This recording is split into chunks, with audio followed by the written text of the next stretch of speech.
Hello students, welcome back to the channel. आज की video में हम पढ़ने वाले हैं chapter number 1, the wonderful world of science. ये आपकी न्यू बुक का चैप्टर है, न्यू चैप्टर है और ये वीडियो काफ़ी लेट आ रही है, बट स्टिल आइए जानते हैं कि साइंस क्या है, हम साइंस स्टडी क्यों करते हैं और क्या क्या साइंस है। So what is science? सबसे पहले तो हम किसी भी चीज़ के बारे में जब हम सोचते हैं, हम कोई चीज़ों को ऑब्ज़र्व करते हैं और कोई भी चीज़ किस तरीके से हो रही है जब हम उसके बारे में समझते हैं, तो ये सभी कुछ साइंस कहलाता है। The basic definition is that science is a way of thinking, observing and doing things to understand the world we live in and to uncover the secrets of the universe.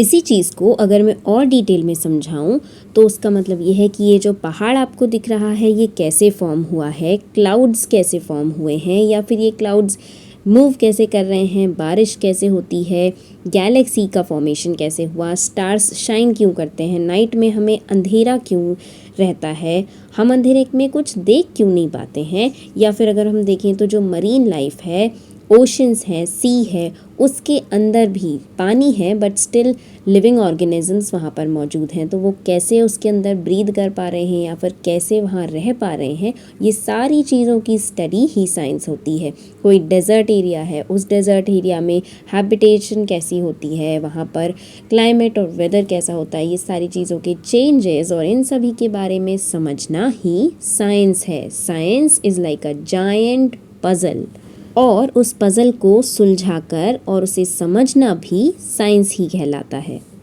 तो चलिए इनमें से कुछ सवालों के जवाब ढूंढते हैं। As we all know very well कि हमारे सोलर सिस्टम में अर्थ ही एक ऐसा प्लैनेट है जो लाइफ को सपोर्ट करता है और यहीं पर लाइफ होने की वजह से एनिमल्स और प्लांट्स भी पाए जाते हैं।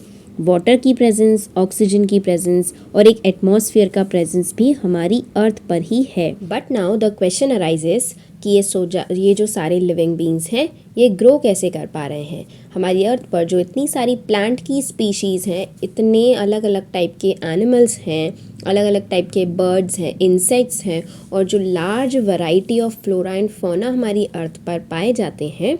फ्लोरा एंड फौना का मतलब है कि प्लांट्स एंड एनिमल्स पाए जाते हैं, वो आखिर ग्रो कैसे करते हैं, उन्हें एनर्जी कैसे मिलती है और वो इस अर्थ पर सरवाइव कैसे कर पा रहे हैं। So the question and the main question arises that how do these plants and animals grow. तो ऑब्वियस आंसर है कि सारे प्लांट्स और एनिमल्स को ग्रो करने के लिए फूड की ज़रूरत पड़ती है।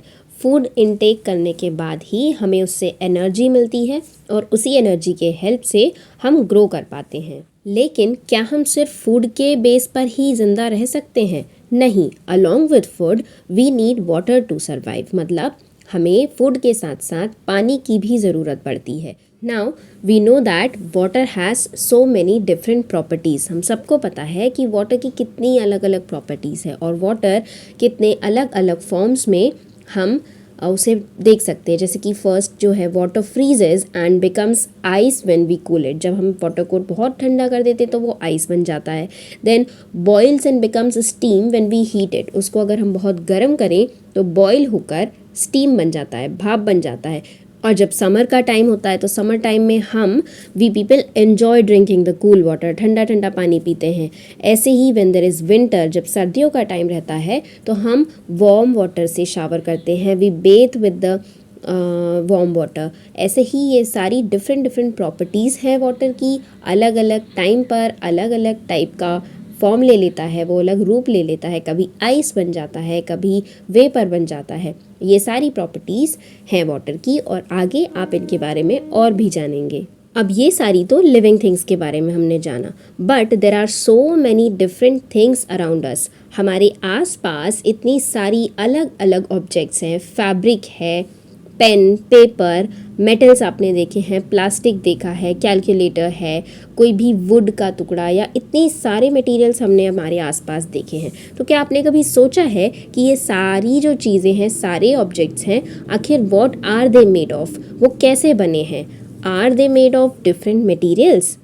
सो the answer will be yes. ये सारे ऑब्जेक्ट्स जो हैं डिफरेंट डिफरेंट मटेरियल से बने हुए हैं। फैब्रिक अलग चीज़ों से बना है, कोई मेटल जो है, मेटल की जो है वो किसी अलग अलग टाइप के मेटल से बनी हुई है, और हमारे आसपास जितनी भी चीज़ों को हम देखते हैं वो सारी ही लगभग अलग अलग मटेरियल से बनी होती हैं। इस सब के लिए हमें क्रिएटिव होकर सोचना पड़ेगा, और क्रिएटिविटी के साथ सोचना ही साइंस कहलाता है।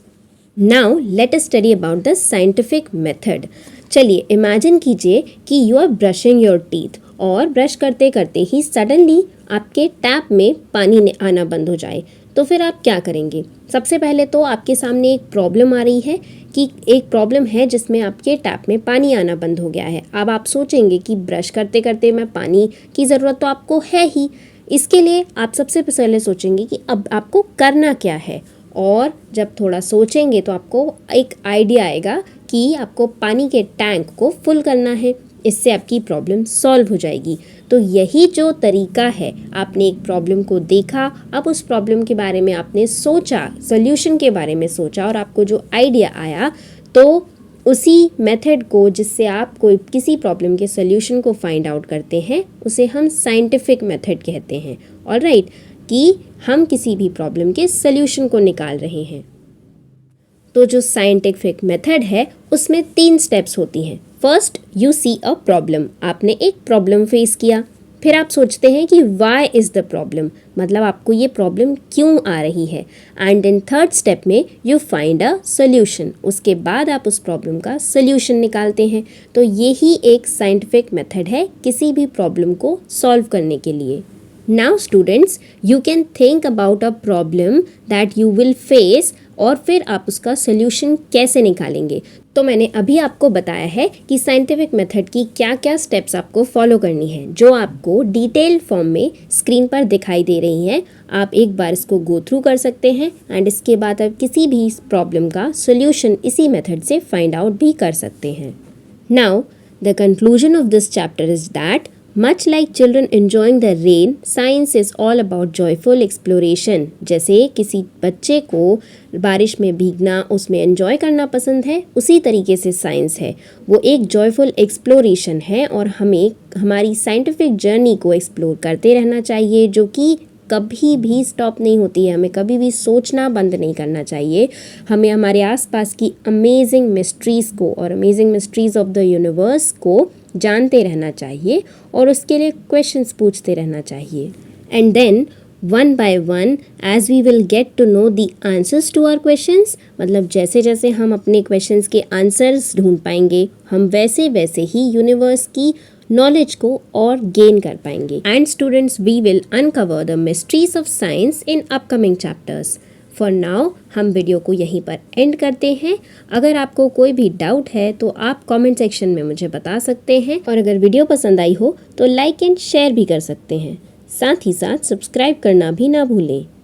Thanks for watching.